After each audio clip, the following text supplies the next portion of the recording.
Las elecciones de Cuba no le importan a nadie, ni en el mundo ni en la propia isla. Actores internacionales validan tácitamente los resultados del proceso electoral desarrollado en Cuba y no desconocen el juego electoral que ha mantenido durante más de 60 años a la misma clase política en el poder. Por su parte, los cubanos que viven en la isla cada vez participan menos de una pantomima que a muchos les resulta cada vez más intrascendente. Hay muchas razones que justifican el por qué las elecciones en Cuba no le importan a nadie, pero dedicaré los próximos minutos a explicarte tres que son muy básicas.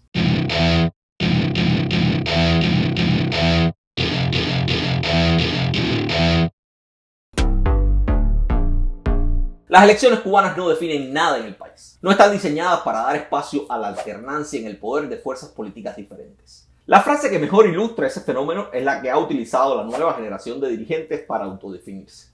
Somos continuidad. En las elecciones cubanas no hay espacio para la competencia. La propaganda repite hasta el cansancio que en Cuba el Partido Comunista, el único legalmente permitido en el país, no postula ni elige. Pero esa frase es falsa, porque el Partido Comunista no es un partido electoral porque no lo necesita. ¿Para competir con quién? Si no existen otros partidos que pongan en riesgo su control del poder. Es verdad que formalmente el partido no nombra a los candidatos que aparecen en las listas, pero tácitamente sí lo hace a través de un invento muy cubano que funciona como el filtro de todo el sistema electoral. Me refiero a las comisiones de candidatura. Las comisiones de candidatura son grupos de personas que definen las listas y están compuestos por representantes de organizaciones de lo que el propio Partido Comunista ha denominado sociedad civil verdadera, pues la que el poder considera como sociedad civil falsa ni siquiera tiene permitido organizarse y constituirse legalmente. Por ello, las organizaciones que sí pueden existir bajo la venia del Partido Comunista están controladas por la propia burocracia partidista y sujetas a su disciplina. Con estos truenos, ¿para qué necesita postular el partido si tiene quien lo haga como él? Y ahora, un comercial. Si quieres saber más qué son las comisiones de candidatura, descárgale a este otro video. En resumen, en Cuba la gente puede votar, pero no tiene nada que elegir. De eso se encarga el Partido Comunista y sus organizaciones de masas. En las elecciones cubanas las garantías que existen son solamente para mantener el monopolio político de la burocracia vinculada al Partido Comunista. El sistema está diseñado para filtrar y bloquear mediante la represión explícita la posibilidad de que personas que disienten de las políticas de ese partido accedan a los puestos de elección e intenten hacer una política diferente. En el 2018 se filtró en Cuba un video del actual mandatario oficial del país, Miguel Mario Díaz-Canel Bermúdez. En ese video, el entonces vicepresidente aseguraba que los cuerpos de seguridad habían detectado varios opositores que querían postularse a las elecciones y que por eso iban a trabajar de formas no precisadas para que no llegaran a ningún lugar. Que buscan postular gente contrarrevolucionaria como candidato a delegado del Poder Popular para que puedan salir delegados. Si salen delegados, llegan a la Asamblea Municipal y pueden llegar a la Asamblea Provincial y pueden llegar a la Asamblea Nacional. Y sería una manera de legitimar dentro de nuestra sociedad civil a la contrarrevolución. Y ahora estamos en dando todos los pasos para desacreditar eso, para que la gente tenga la percepción de riesgo, para que la gente las conozca. De hecho, en el anterior proceso, que era parcial, que era de delegados a la Asamblea Municipales nada más, aquí en La Habana, en 3 áreas, nos postularon 3 contrarrevolucionarios. Lo que pasa es que después la gente lo conocieron y a nivel de circunscripción no salieron ni mucho menos, pero ya hubo un intento de eso. En estos momentos, en el último corte que yo hice, teníamos registrado alrededor de 43 personas en todo el país que pretendían, contrarrevolucionarios que pretendían ser postulados en el proceso de elecciones del 2018 que empieza ahora este año. O sea que en esta batalla que ya le estamos echando, en el segundo semestre del año estamos metidos en todo este proceso.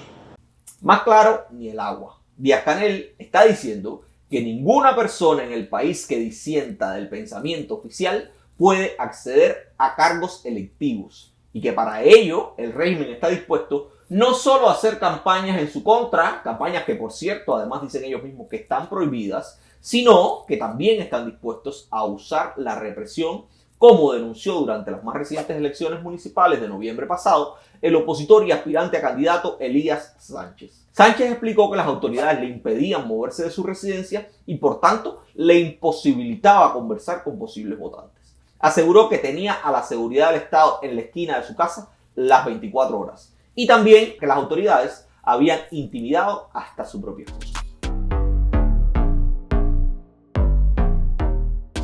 Otra de las razones por las que las elecciones en Cuba no le importan a nadie es porque se ha normalizado la idea de que el modelo político del archipiélago es único y excepcional y es una alternativa válida al modelo liberal de democracia. Pero lo cierto es que la discusión se ha tratado de llevar al plano de si alguien puede intentar diseñar un modelo alternativo a la democracia liberal o no.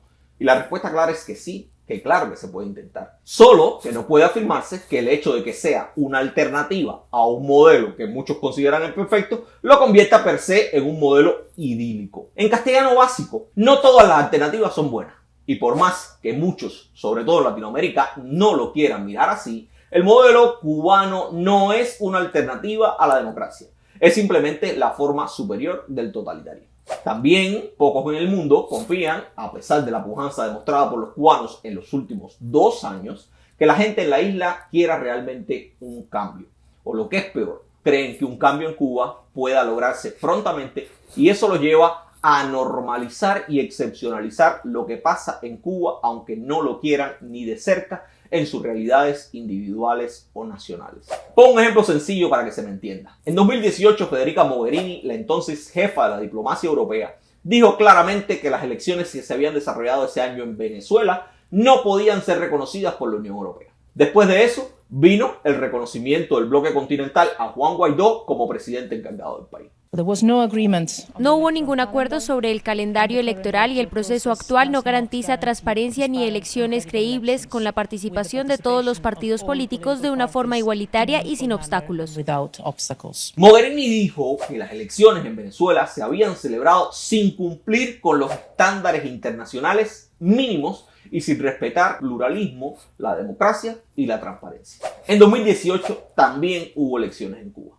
Elecciones que no cumplieron con los más mínimos estándares internacionales tampoco, que no fueron plurales y mucho menos transparentes.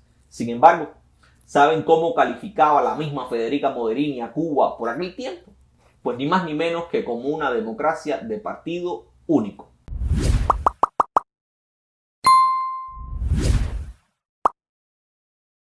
Más cercano en el tiempo, en septiembre de 2022, la Unión Europea instó expresamente al régimen de Daniel Ortega a devolver la soberanía de Nicaragua al pueblo nicaragüense y a restaurar la democracia en el país.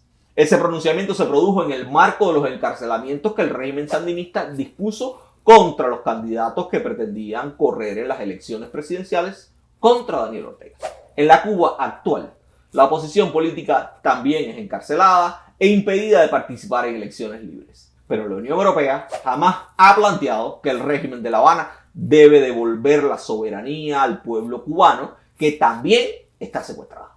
Por el contrario, ha apostado por el diálogo y la legitimación de ese mismo régimen, sin haber forzado o exigido la participación, por ejemplo, en ese mismo diálogo de la sociedad civil y la oposición política que sufre la represión. Lo que parece que pasa con Cuba es que la han dejado por incorregible. 60 años de totalitarismo parecen mucho tiempo y genera desinterés y derrotismo. Con Venezuela y Nicaragua parece haber esperanzas. Con Cuba, resignación. Otra razón más que justifica el hecho de que las elecciones en la isla caribeña no le importan a nadie.